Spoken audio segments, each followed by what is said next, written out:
everyone. Hey.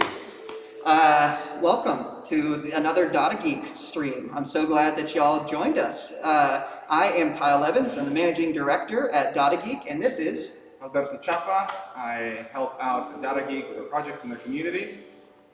And so we've got some really cool, exciting stuff. For those of y'all that may not know, this year dadageek turned 5, which is really exciting. So it's amazing that a nonprofit like dadageek and its vision has been excited enough people that we've been able to stick around and have a really successful, wonderful time really bringing our mission to everyone. Those of y'all that are not aware, dadageek is a nonprofit based in Austin, Texas, and we bring art and technology education and different types of immersive art education to people. So we teach in all sorts of awesome classes based on art and technology, such as programming in Arduino, Ableton Live and electronic music production, and so much more. So awesome stuff. So a couple really cool things that are happening right now. You may have noticed that we are in a unique spot, right? This is actually at the Hive Gallery in the Hill Country Galleria, and we are setting back up for the reopening of the dadageek 5 exhibition, which originally opened up in December, along with the Bee Cave Buzz Fest. We shut down for a little while, and now we are able to open back up to the public. So right now we've got some artists that are on site that are setting some things up, some instructors, some former dadageek students, all sorts of awesome people here doing amazing things. So we're going to talk a little bit about the upcoming dadageek quarter, and also talk about some of these amazing artworks that are around. Yeah. Sound good? Sounds excellent. Should we take them around? Yeah, let's do it. Actually, first things first, let me pull up the website so everyone can see where it is, and so they can check it out if they want to. So let me pull it up. You're probably going to see my restream for a second. Yep, there it is. If anybody has any comments or questions while we're live, feel free to reach out. In the comment section. We'll yeah. pass them on to Kyle, bring you on the stream. Absolutely. So this is our website, dadageek.com. If you can always keep up with us, you can sign up for a mailing list and things like that. You can find right here the information on the dadageek 5 special reopening event. So you can click here to learn more, and it should bring you to the Eventbrite page. There it is. And here's all the information that you need to know. It's going to be this Friday, March 19th. It's going to be from 6 to 8 p.m. I highly encourage y'all to come out. It's going to be great. So as well, you can also go right here to the dadageek.com webpage, and you can see courses up on the top. So if you click courses, here is this drop down, and we've got all sorts of awesome stuff. So we're going to go through and talk about some of these. And we actually do have Matt Steinke with us, and we're going to talk to him in just a second. But I do want to talk about some of these and mention some of these to y'all, because I think y'all are going to find them really interesting. Making Sense with Arduino, which is taught by John Mike, has been a really successful class at dadageek. A lot of people really want to learn about synthesis and building sense, and this is a great way not only to introduce yourself to Arduino, but also introduce yourself to the world of synthesis. We also have the amazing Adam Fengsrud, who is teaching Intro to Music Production in Ableton Live.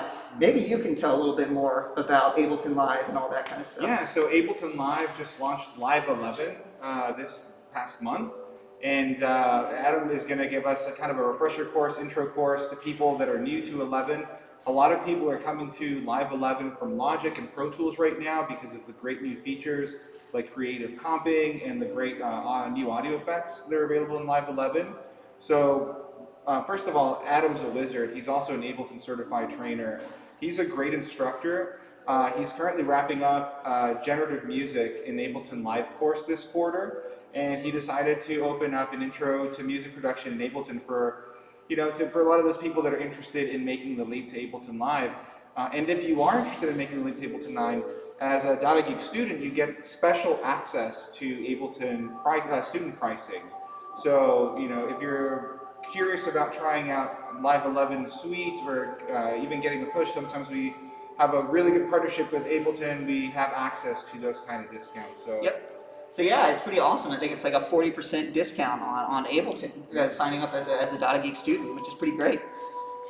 So if you're interested in Ableton Live, that's a great way to jump in. Other things that we've got going on, making glitch art with processing. Glitch art is something that's very important to me and that I've been working in for a very long time. So it's something that I'm really interested in. And processing is a wonderful introductory programming language if anyone's interested.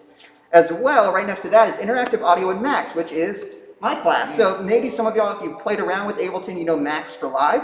This is the programming side that's inside of Ableton. So we're going to talk about not only basic synthesis concepts in Ableton, but also how we can create different graphical interfaces on iPhones and tablets and Androids, and different types of ways that we can interface with our computers and make interesting installations and performances. As well, we also have create a retro 2D RPG. So if you really want to fulfill your deepest nerdiness that you have inside of you, this is the way to do it. Learn to make your own games, right? I grew up on like those retro RPGs, all right? So I absolutely love that. That's taught by Bill Byrne, who also teaches at University of Texas. And finally, last but not least, intentionally last because he's right here, we have Mr. Matt Steinke, who is teaching expressive interfaces. So Matt, you know, tell us a little bit, before we go and look at your piece, and we talk about your piece, can you tell us a little bit about your class? Yeah, so the general theme of this class is building physical electronic interfaces for software. So you might want to use it to control music software. You might want to control maybe processing, like video software. And so what we do is we figure out all the different ways we can get sensors and microcontrollers and software to shake hands and to cooperate. And this time we're doing it with the ESP32 microcontroller, which is wireless. So you'll be able to design projects that don't require wires. That's awesome. Do you need to be like a programmer already to get into it, or is this kind of like has some intro stuff to it as well? It's pretty basic programming, so you will learn programming, and nice. it's mostly programming, I would say, but it's not deep programming. And I can personally speak to that. I'm currently taking Matt's Intro to Robotic Art course, having no prior programming experience, and he really makes it easy and accessible. He goes above and beyond and like showing those concepts at every level so that people that are taking the class that might be experts won't get frustrated. People like myself who are newcomers to coding. And all the classes are recorded, so you can go back and check back. That's a great thing. Thank you for mentioning that. Yeah, all of our classes right now are online, and so what that means is like we've been offering classes to everyone, even outside of Austin, all over the world. People have been taking our classes, and they're all recorded. So that means you can meet in a classroom with your instructor at a certain time and go over everything, and they can discuss, and you can experiment and ask questions in real time. And then all of that is recorded, so you can go back on it later and figure it out. And all of our instructors also are really great about offering office hours and things like that. So if you have any outside questions about projects that you're working on, you can always reach out to them.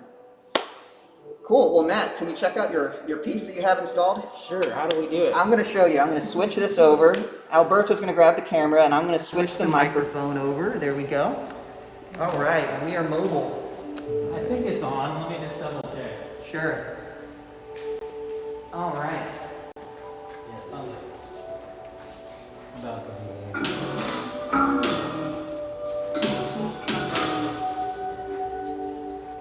Matt, tell us a little bit about this thing. It's a sculpture that's. I'll wait till it's. So its basic form is it's set up like a musical instrument. Except, I'll come over here so you can hear me. Is this where the microphone is? Yeah, I can hear you pretty well. Okay, cool. Yeah, so it's set up like a musical instrument in the sense that it makes acoustic sound, but its main purpose is to make text like spoken text more confusing. And what it does is it augments consonant sounds with specific percussion sounds and vowel sounds with this mechanical filter, which is basically a vowel.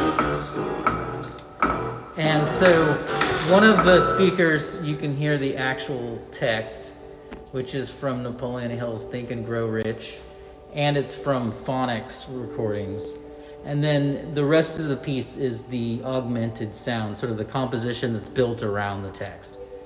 And then the piece is basically, the theme of it is this idea of self-help or self-help literature as this sort of form of nurture, consumable nurture that we can sort of purchase.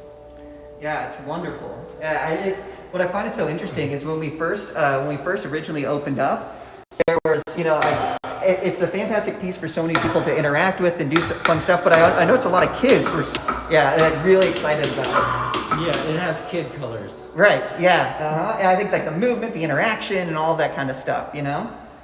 It's beautiful. So is this the kind of things like working with motors and stuff that you'll be talking about a little bit in your class? We do a little bit in the expressive interfaces class. We'll do some output, which is what I call it when we use motors, and then we'll do. But mostly it's focused on input, which is like potentiometers, buttons, and sensors. Awesome. But we do both. Yeah, that sounds fantastic. A lot of my classes overlap in that way. Yeah. Wonderful. Well, thank you, Matt. Yeah, this is awesome. If you want to come, make sure to come and check out his piece at the dadageek 5 exhibition. But we're going to do this. We're going to keep looking at some more work. As well, Matt, if you remember, he's teaching his class, Expressive Interfaces. And if you want to learn how to make your own robotic artworks and things along those lines, then sign up for his class. Check it out.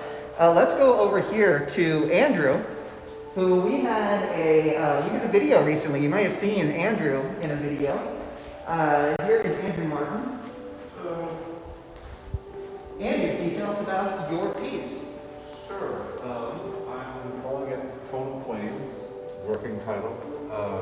It's essentially just a aluminum frame that I fabricated to sort of represent these three intersecting planes of light. You can't hear it right now because I'm currently working on setting it up, but there's audio associated with each one of these bulbs. Each bulb represents a note, and as it goes through and cycles through all these different programs, it plays the notes and lights up as it sees fit. This originally was an interactive piece that I made, where there were three controllers that had contacts that were connected to each of the bulbs, so you could turn on and off one bulb at a time by touching it. So this is sort of the autonomous iteration of that piece for this gallery space, and it'll just run and run and run as long as it's turned on. Awesome. Fantastic. Yeah, I like that this is like a multi-iteration piece. Yes. Right? I've seen it. Like Yeah. you recreated it in multiple different ways, multiple different times, and this is kind of like it keeps getting cooler and cooler and cooler each time. Yeah, this is like fabrication of it that I've done, using the aluminum frame, and the bulbs are a little bit brighter, they're a little bit more reliable than the previous ones I used. The wiring, while exposed, is a lot cleaner up there than it was the first time I made it. Down here is still a nightmarish bird's nest, but yeah, it comes along. It's cool because the piece is simple enough that it's kind of like a blank piece of paper. I can write whatever programs I want for it, and the longer I stare at it, the more ideas I have for things to do with it. Yes. So, yeah. That's a sign of a good piece. Yes, mesmerizing. Awesome. Well, yeah, if you want to come and check out Tonal Planes, make sure to come on Friday, 6 to 8. You can come and see it for yourself and actually hear it, because he'll have it all programmed and figured out. One more, let's go check out this over here. So this is a piece that I helped collaborate on with a team of people at Dada Lab. Dada Lab is our arts making arm of dadageek, right? It's a connected organization, a lot of the same and similar people. This one is called Glockally. I'm going to turn it on real quick. Right now it is just muted, but if I turn it on and let it run, you can come up close to it and you kind of see some of the light and hear it. There's actually motors inside of there that are hitting the edges. They're making those sounds and it lights up. So this is all stuff for sitting and tuning and getting ready for the opening exhibition. So just all sorts, more work to come and check out. It's really loud. I'm gonna put it on mute for the moment. There we go. Awesome. Yeah, so that's another example of amazing work. Let's just go around and start looking at some of these other ones that are going to be up. Ed Schechnader, he's going to have, sorry Ed if I mispronounce your last name, I do that all the time.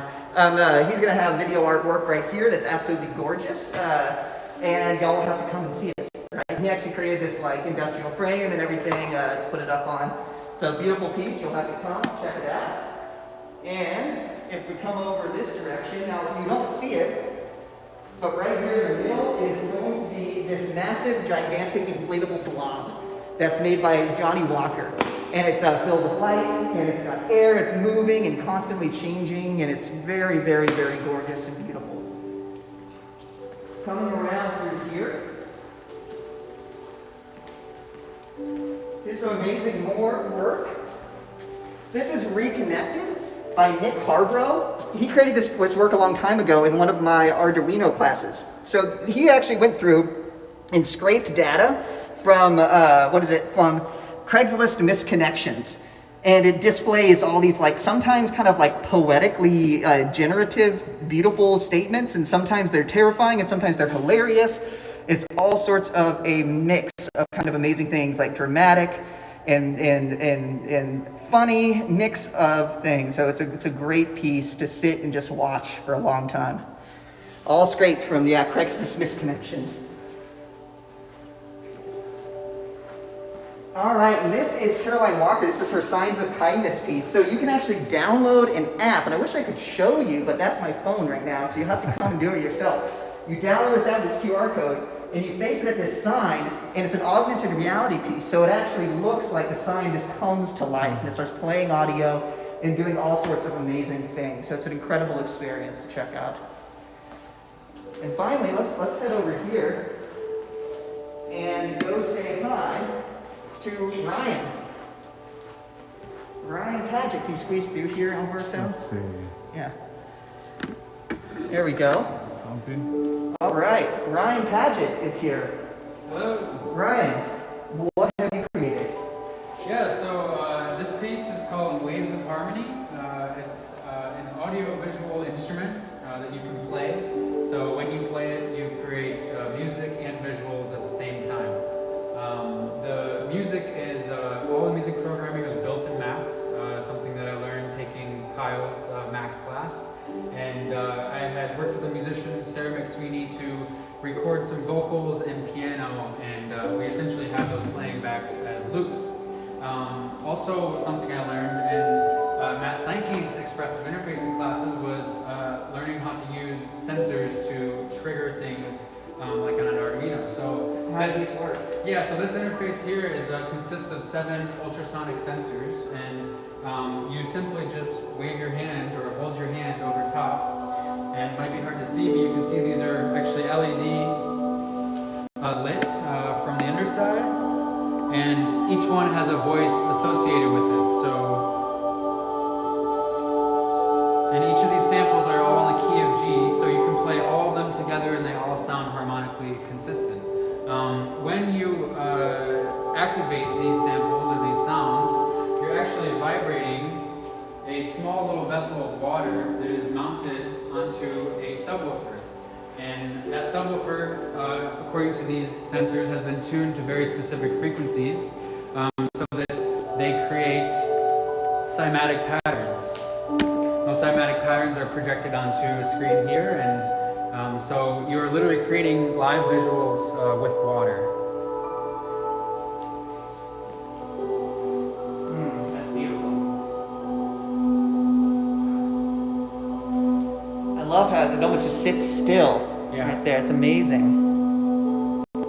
And so this is a camera then that's facing into the water, and then you're projecting it out here. That's right. What can you tell us about that beautiful artwork in the background? Yeah, so that was just an image that I had found that was kind of an inspiration for the piece, and it's a very similar pattern to what you see in the cymatic patterns. And myself and Tasha McSweeney had actually hand painted that. So those are just big black mat boards. I just wanted to have a really nice visual backdrop for it that felt like similar to the piece. So. Beautiful. Yeah, amazing work. I know a lot of people love playing with this piece, and I'm excited that it gets to open back up again. Absolutely. People get to come and see it. Totally. Yes, awesome. Thank you so much, Ryan. I appreciate it, man. Thank you. Thanks. All right, let's head back over to home base, shall we? All right. So yeah, you'll see this whole gallery kind of come alive if you come out and see all these artworks that we have placed out here. Touching down. All right, and there we are. We're back. Let me switch over to the other camera, or to the other microphone. There we go. Beautiful. Alberto, awesome stuff, right? Yeah, this is great. I want to congratulate you on 5 years. It's exciting. It's a big deal. Right? I know. Yeah. We're like actually, we're making cool stuff, and neat things are happening, fun things are happening. We're still teaching amazing courses. So check them out. I think you're really going to like them. So once again, if I show you where you can navigate to, here was Matt's course, but if you go to dadageek.com, and you go to right there on dadageek.com, you can see information about this opening event, which is going to be, like I said, Friday, March 19th from 6 to 8 p.m. in the Hive, which is the gallery here in the Hill Country Galleria in Bee Cave. So it's a really great space. It's really big and huge and spread out, and it's just a wonderful space to come and experience this kind of artwork. And then you can also find all of our courses always listed under our courses tab up at the top. You can come down here and check out all of our stuff. And if you know someone who would be interested in checking out a course, you can also purchase a gift card for them, which is a really great option. Yeah, and I also wanted to mention in these 5 years, dadageek has touched a lot of lives, has inspired a lot of people, and we're currently doing so in the form of scholarship programs. So if you're watching this Yes. and you know somebody that could use some help getting started in a new profession or learning a new trade, we have scholarships available on our website. Kyle's about to show you. Yeah, so if you go to our landing page, dadageek.com, up here at the top, we also have scholarships. And oh, there's a picture of Ryan's piece right there. Yeah. So if you come down here, we have $100 scholarships. We have full course scholarships. And we also have Black, Indigenous, and People of Color scholarships as well. We also offer a wide variety of payment plans that you can just reach out to us to check out, and technology assistance if you are a local Central Texan. So all sorts of great opportunities. And I want to take this opportunity to shout out to Alex McLean, Ellie Bostwick, Marshall Spalding, who are this past quarter's scholarship recipients, or some of the scholarship recipients.